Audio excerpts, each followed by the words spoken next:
Another season of Jackie spoils movies for everybody. Yes. So today we're going to do a twofer, 2-for-1. I don't know if I really needed to explain what a twofer meant. But it's going to be Never Hike in the Snow and Never Hike Alone.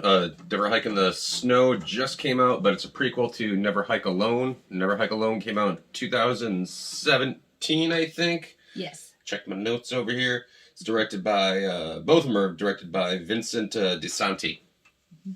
Okay, so go ahead. You know, we watched them in chronological order as opposed to the filmmaker's order. And I actually think the way that they did it with Never Hike in the Snow coming second actually makes a little bit more sense, you know, thinking back on it. But anyway, so Never Hike in the Snow is the prequel. And I got to give it to Vincent DiSanti and Womp Stomp Films because, I mean, I actually really enjoyed these. They were kind of fun. They were really good. Really well done, actually, especially for something that's fan fiction, you know. Okay, so well, it's a fan film. Fan fiction it usually involves sort of pornography. Okay, good point. Excellent point. So anyway, in Never Hike in the Snow, it opens up to this yellow-jacketed teenager. So basically Georgie from It, and he's hiking in the snow, and he is running away from Jason, who suddenly pops out of nowhere and is really good with a bow and arrow now and manages to snag him in the leg and then smacks him straight in the face with an axe. The dude is eating the axe there. One thing that I thought was kind of cool was that he's got this yellow jacket on, but he's also got this yellow keychain, and that's going to come back up again later. The yellow keychain comes back up later? Well, this theme of yellow actually is something I noticed that was kind of cool. So Mark's the teenager, and he is quite obviously dead, and he gets dragged in the snow, creating this really cool kind of visual. And the police in this film are pretty shit at their jobs. And we have our very first kind of nod to the previous films. Jason Lives, I think, right? With the police chief? Yeah, well, he's Chief Rick something now. I'm looking to the side because this is where I have my notes. Yes. Well, okay, so he used to be the deputy in Jason Lives, the one with the giant laser pointer, and he's like, ya bang, right? So it's that guy. The one that's the laser pointer that's the size of a security camera from the 90s? Yeah. Yes. Well, I think it was an 80s movie, so that would kind of make sense. But anyway, so he's telling his young deputy to clean up the crime scene because, you know, he's got it all. That's all he needs, which is pretty crappy police work, to be frank. But so he does it with rock salt. I mean, what exactly is rock salt going to do to absorb blood in the snow? It absorbs water. I guess. Yeah. So...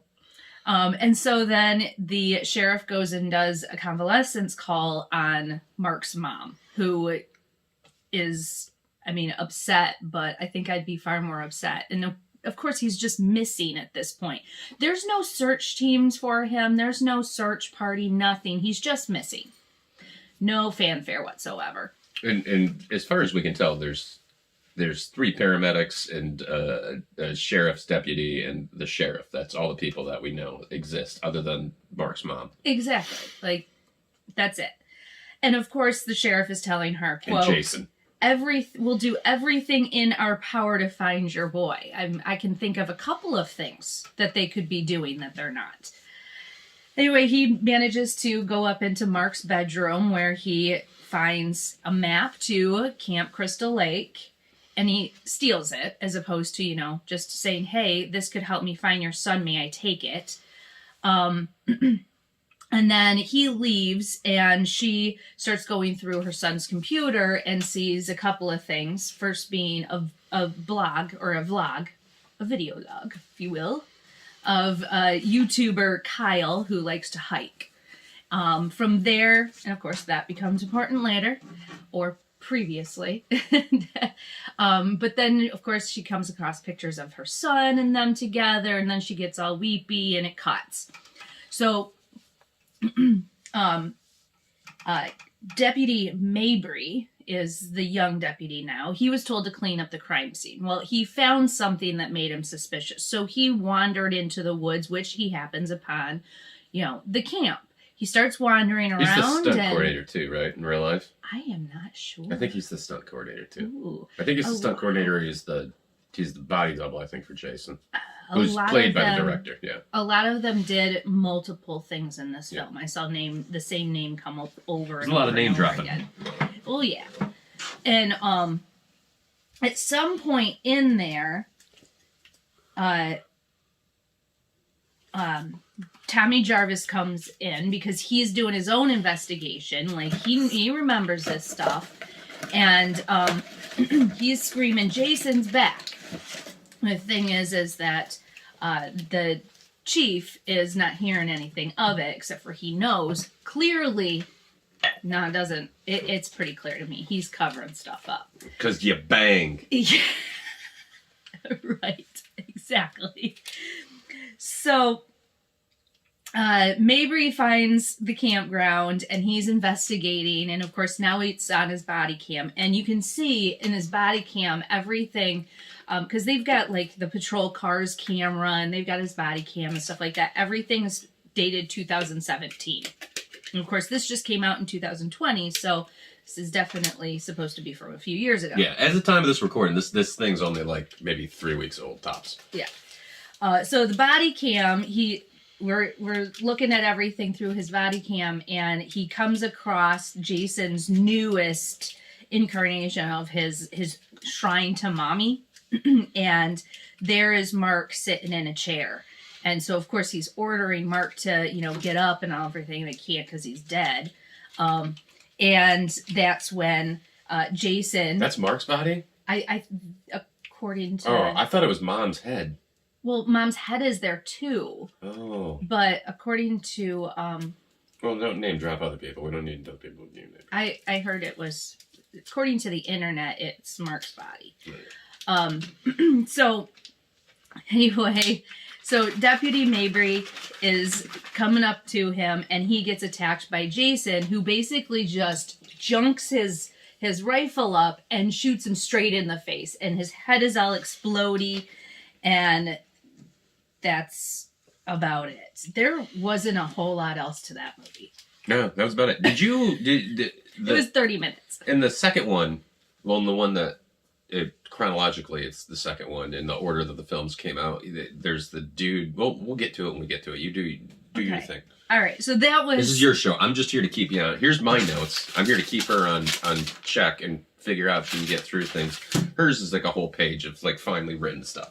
Okay. Well, anyway, so that was the entire movie. 30 minutes. Pretty, shortcut. Nice and tight little film. We watched all of the credits just to see if there was something at the end, and we were pleasantly surprised to see at the very tail end they have dedicated it to the victims of COVID-19. So that was kind of nice. It was convenient for them to do that. Thank you. Do you have another page of notes? That was a half hour. Okay, so the next film we watched. You realize that if this is going to happen, I only had this much for that. I'm going to make you watch minutes. Transformer cartoons and take notes the entire time. Well, if you want me to remember their names, I'm going to have to. All right, so. All right, so their first film that they did was actually Never Hike Alone, which wasn't in the snow, and it looked like it was a nice summer's day. The guy wears a hat most of the time, but that was filmed in 2017. And we learn through the internet and whatever that this is about 3 months prior to the other film. Or no, 3 months after the other film, because the other film's a prequel. And that is where we meet Kyle, the vlogger, that we see just a snippet of in Mark's bedroom. And I was really impressed by the opening transition. You know, it says, you know, their title, Never Hike Alone, and then it morphs into this like little logo with Jason in it, which then morphs into this view of the mountains and the road that Kyle's driving on, which I thought was really pretty, actually. And as Kyle is getting himself suited up and he's talking to his camera and all of that, you see him running away from the vehicle to start his hike, and he's got a yellow pack that ends up being his tent, and his keychain is also yellow, which, again, I just thought that was kind of a cool kind of color... I didn't notice. Color theme thing that was going on. If it was unintentional, then way to go, dudes. So anyway, he's wearing his GoPro and he's running and he's jumping and he's doing all kinds of parkour that I don't remember being a part of hiking. But it is what it is. Wrong. Huh? You've been hiking wrong. Apparently. But he does all the same things that, you know, YouTubers generally do, you know, hawk their wares and speak to the camera. And of course he does this scaredy cat act when, you know, he hears coyotes outside of his tent, which I thought was kind of funny. This particular film was a lot of build up. There wasn't a whole lot going on during the majority of the film. There wasn't a lot of jump scares. There were a lot of jump scares, yes. And I liked it because I actually really started to like Kyle. For once, we have a protagonist who was not a complete dick.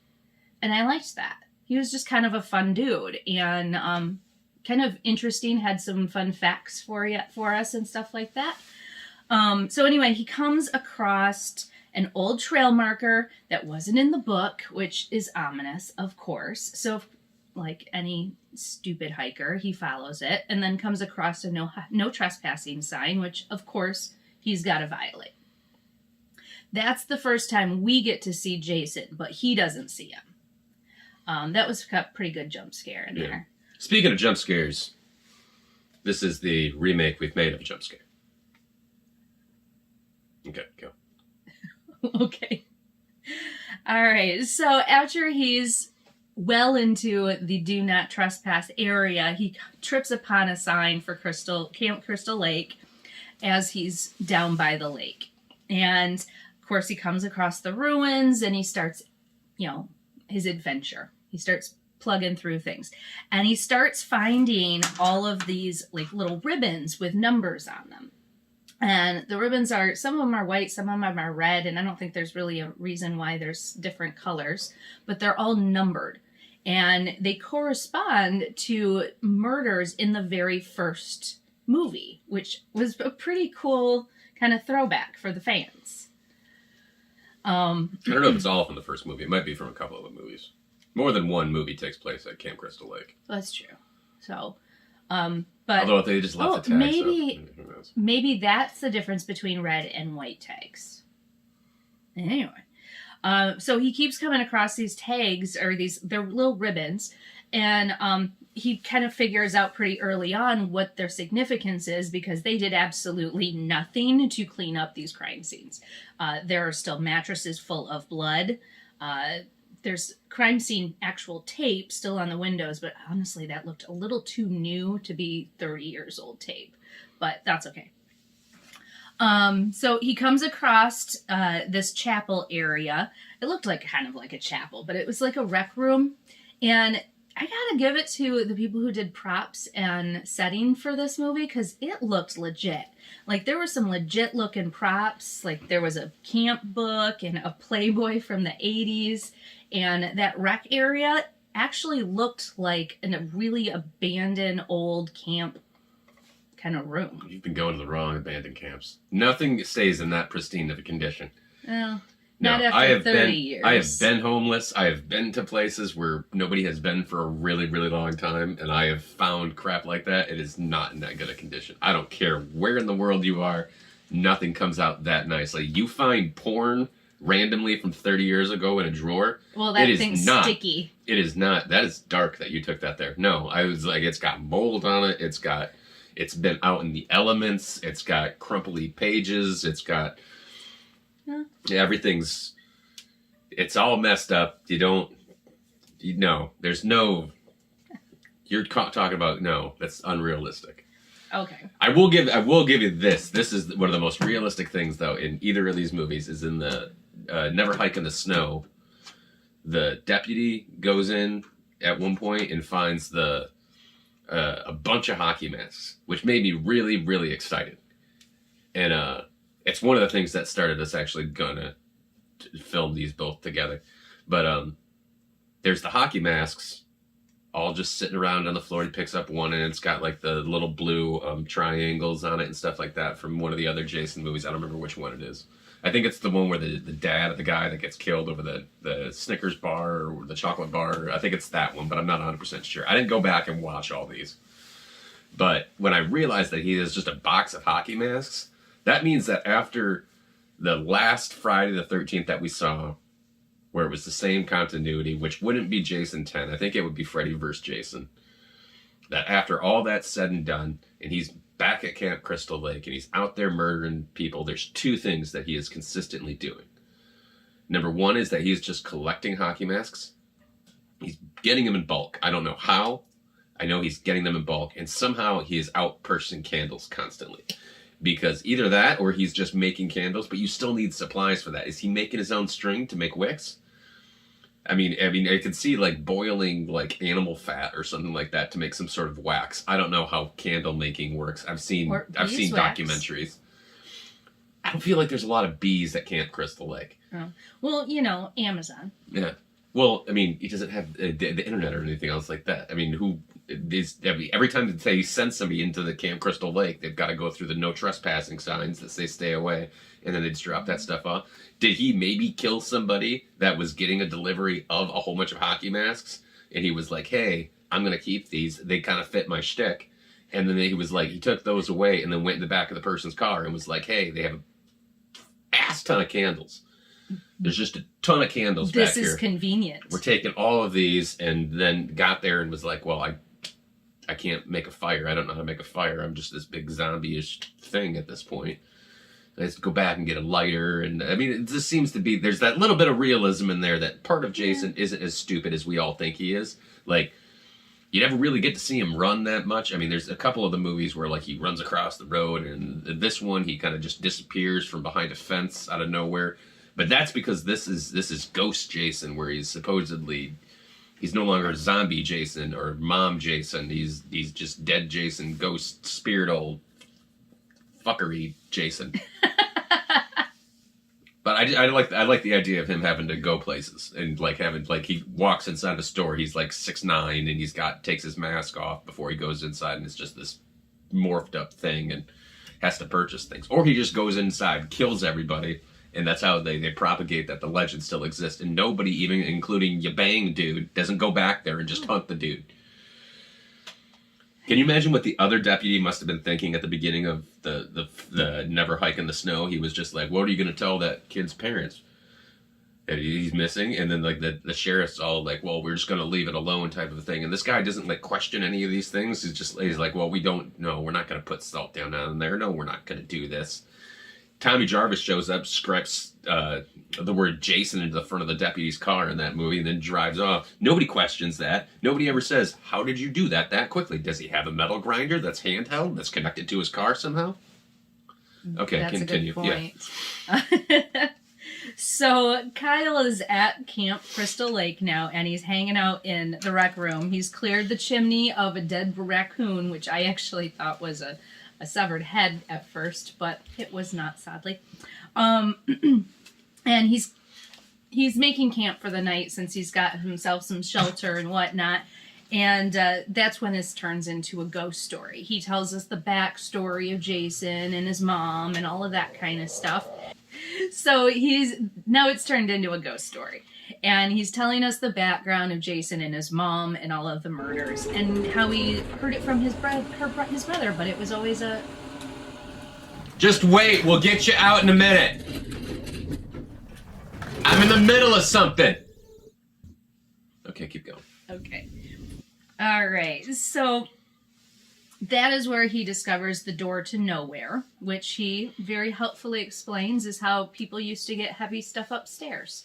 But of course, that is when he meets Jason, who ties him up in a bed sheet and throws him out the door to nowhere. And he starts scrabbling away, but Jason jumps out without bending his knees. That's gonna wreck him later. And Kyle manages to get away. There's some close calls there. He almost gets axed in the nads. But he starts running, and he ends up getting all the way back to that no trespassing sign, which I feel like is that marker of safety. But of course, as he gets up to that trespassing sign, he trips over it and cuts his leg up pretty good. He realizes that he is not going to do very well without patching up his leg, because it is scraped up real good with some rusty old crap. And so, and I feel like this was probably the least wise decision he's ever made. He decided to go back to the camp to get his pack, because he's got first aid kit in there, so he can fix up his leg. I mean, I almost think I'd brave the woods versus going back into that freaking camp. Into this is every detail of this. This isn't okay. So it now becomes a found footage movie, because he says a heartfelt goodbye to his parents with his GoPro. Anyway, he goes back. He does some self sutures. That was pretty cool. And of course, he can't evade Jason because Jason's there. And, Jason just kind of knows where he is at all times. And he's only got that shitty old shovel that he's trying to hawk to his YouTuber people as his only weapon. But he manages to fight off Jason some more, and ends up running back. Oh, let's see here. No, he's running away again, and he's away from Jason, and he comes upon a random axe in a tree. And bringing back the color yellow, the axe handle was yellow. Oh, no, the axe handle was yellow. Yeah. So then he goes back for his gear again with this axe. Like, that was, again, unwise. Like, he's been away from Jason twice, and he's come back. Anyway, so he is getting his gear, he's packing up, and you see Jason behind him with his machete. And no, he is stomping all over the place in this movie, so he isn't able to sneak up like he has in the past. And so Kyle is... Yeah, he's got some loud feet in this movie. Kyle jumps up to attack him with the axe, and Jason goes to attack with the machete, and you can see from Kyle's face that it did not go well. And then you see Jason's face, and stuff starts spurting out of the mask, and so you realize things didn't go well on his end either. Looks like they both got hit. They both took a win there, so they fall backwards. But yay, Kyle's guidebook, never go without it. It had protected him. It was a bit of a shield, so he didn't get the full brunt of the machete. And so he goes running off. But of course... A lot of force to put a machete through a whole book. I almost said a book through a whole machete. But I guess that both of those would be kind of hard to do. That is a pretty decent-sized book, and he uses it at one point as a bite while he does his sutures. And, yeah, it's a pretty decent-sized book. So Jason's got an axe in the neck, and of course it doesn't stop him. He's pulling that thing out as Kyle's trying to run away from him. And, of course, I liked his phrase there. He's like, "Fuck this." That is a direct quote. So Kyle runs off. He gets away from Jason, and he gets to the lake, where he kind of falls into the lake and washes his face off. He's all kinds of bloody and all kinds of stuff. And you notice behind him there's a stake in the ground with a white ribbon with a number 1. And that is supposed to represent the scene where Mom gets her head chopped off. Best jump scare of the entire movie. Jason, you did jump out of your seat. I did. Yeah. Jason jumps out of the lake in a classic...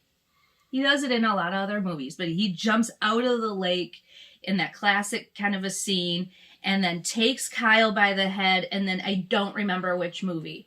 Which movie has the head crunching one? There's a lot of movies with the head crunching one. Yeah? Yeah. Because there's another one, and it was pretty good. There's a bunch of these movies, Jackie. I don't know, there's like 11. right? 11? There's a lot. Let's go with that. There's Okay. so many that I didn't want to sit down and watch all of these in the to get ready for this. What I did do is that I went to the store. I went to a dollar store. I found one Jason Voorhees mask. It was on the ground. I couldn't find any more, and there was no price tag on it. And after that, I was like, I'm good enough. I'm just gonna take this one and paint it. That's all I did for this. I watched these two movies, and I was good. Well, I have actually never watched a Friday the 13th movie ever. So in order to prepare, I watched internet cheat stuff. Anyway, so Kyle's head gets scrunched, and it was a pretty good scene on him. And that's when we get a really good callback, because the driver of the ambulance... Tom Matthews, that's his real name. Couldn't remember it. All the notes I need. But anyway, so Jason attacks the EM, and that's the end of that movie. Yeah. So... I feel like he had Tommy Jarvis, Tom Matthews, Tom with a H, by the way. It was in this movie more than he was in the other one, but I could be wrong. I feel like he didn't have very much screen presence in either one. He got top billing on Never Hike in the Snow. Yes, he but did. I would like to see a sequel directly to this Never Hike Alone, which I don't know what it would be called. Because now they're driving in an ambulance. I'm assuming that they would just start off in a hospital or something like that. But, I mean, again, it's a fan film, not fan fiction. Because if it was fan fiction, they would pull the car over and start having a threesome, and Jason would show up. Being the third person. Thank you for that explanation. Anyway, so both movies only had 2 kills. That's it. The first one was 30 minutes. The 2017 movie was about an hour long. The 2020 movie was about 30 minutes long. Altogether, a solid, full-length feature film. If you add, there's a couple scenes you could add in. If you added in more with Tom Matthews and just had him from the first one to the second one, how he gets that, because there's 3 months in between the two, how he gets that job as the ambulance guy. Like, right. I mean, I think he's planning on going out there. I don't think he goes out to with the continuity that they've now established. I think he's gone out to the wilderness specifically to look for Jason to bring him out. And I think that's why he's waiting for them to get everything done with the dude, because he wants to bait the Jason out so that he can drive off and maybe put him into a trap or something like that. Oh. Classic Tommy Jarvis. I have seen the old movies. I guess. I mean, maybe it's some classic Tommy. He just seemed really unconcerned with an open driver's side window, and how about you patch him up while we're sitting here, as opposed to... He spent some time in a loony bin once. I mean, shit'll change you. How do you become an EMT after spending time in a psychiatric hospital? I mean... Talk to me. I checked myself into that loony bin. Okay. All right. Well, that's about it. That is about it. It was a pretty decent little romp in the Friday the 13th. Okay, guys. Click like, subscribe. We'll catch you later.